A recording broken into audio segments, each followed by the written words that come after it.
Bapak,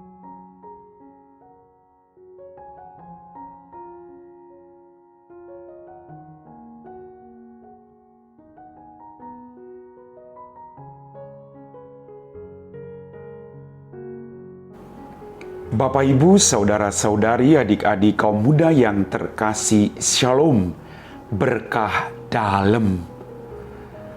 Saya berharap Anda semua tetap dalam keadaan sehat.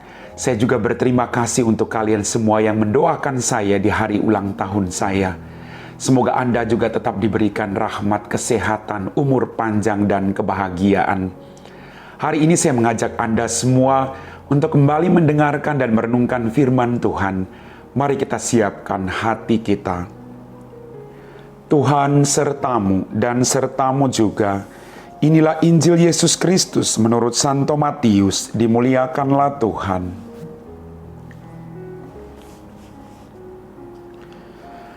Pada suatu hari Yesus melihat seorang yang bernama Matius duduk di rumah cukai.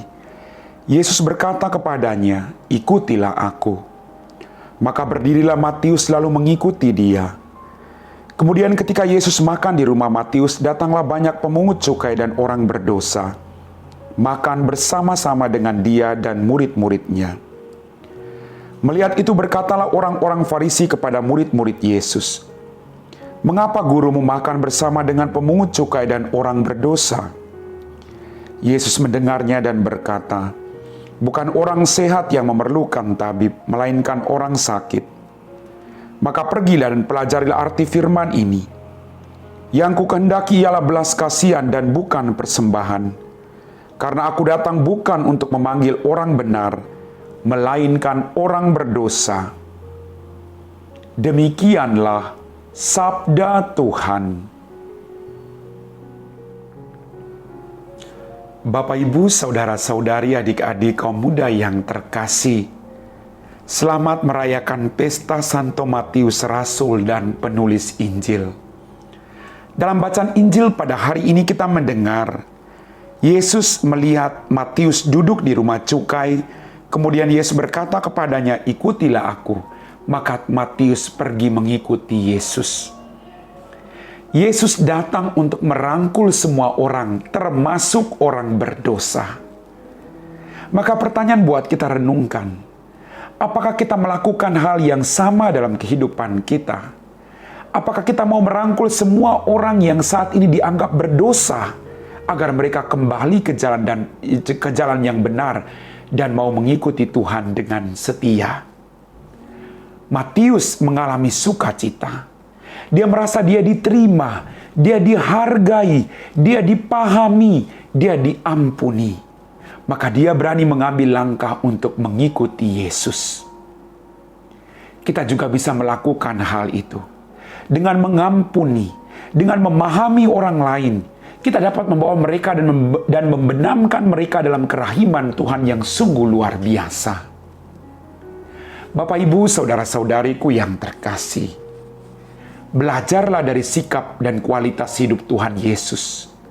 Yesus tidak melihat kelemahan Matius seperti yang dilihat oleh ahli-ahli Taurat dan orang-orang Farisi. Mereka komplain tapi tidak melakukan apapun. Bagi Yesus, mereka ini hilang, harus diselamatkan agar bertobat, bukannya dijauhkan dalam kehidupan kita. Kalau Anda merasa bahwa hidup Anda jauh lebih baik dari orang lain, mari dengan kebaikan yang Anda miliki, tuntunlah orang lain agar mereka juga baik seperti dirimu. Jangan menolak mereka. Jangan menjudge mereka. Kata Ibu Tresia dari Kalkuta, "If you judge people, you have no time to love them." Jangan menjudge siapapun, karena akan sulit bagi Anda untuk mencintai mereka dengan segenap hatimu. Jangan menjudge suamimu, istrimu, anak-anakmu. Tapi berjuanglah untuk memberikan cinta yang engkau miliki, agar mereka boleh merasakan betapa mereka juga dicintai oleh Tuhan dalam kehidupan mereka. Bapak, Ibu, saudara-saudari, adik-adik kaum muda yang terkasih, Yesus memanggil Matius pemungut cukai menjadi rasul. Seorang berdosa, bisa digunakan oleh Tuhan menjadi pewarta yang sungguh luar biasa. Kita juga orang berdosa. Berikan dirimu, ikutilah Dia, maka Dia akan memakai Anda menjadi berkat bagi orang lain, sekalipun Anda punya masa lalu yang kelam. Tuhan tidak melihat masa lalumu, Tuhan melihat kerinduan hatimu untuk bertobat, langkahmu untuk memperbaiki hidupmu. Bapak, Ibu, saudara-saudariku yang terkasih, bukan orang sehat yang memerlukan tabib, tetapi orang sakit. Aku datang memanggil orang berdosa supaya mereka bertobat, bukan orang benar. Kita ikut kata-kata Yesus ini, agar orang berdosa boleh diselamatkan, agar orang sakit boleh disembuhkan. Amin. Bapak, Ibu, saudara-saudari, adik-adik kaum muda yang terkasih, kita semua telah diteguhkan oleh firman Tuhan. Mari kita siapkan hati kita untuk berdoa. Dalam nama Bapa dan Putra dan Roh Kudus. Amin. Ya Tuhan Allah Bapa kami dalam kerajaan surga, terima kasih atas rahmat kehidupan, berkat berlimpah yang masih Engkau berikan kepada kami. Ampuni dosa dan kesalahan kami. Tuhan, tuntunlah hidup kami.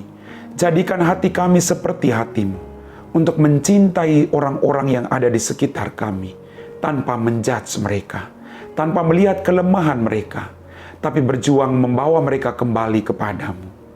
Tuhan, Engkau sumber kekuatan kami, berkatilah kami semua dalam pekerjaan kami. Kami puji Engkau Bapa, kini dan sepanjang segala masa. Amin. Tuhan sertamu dan sertamu juga.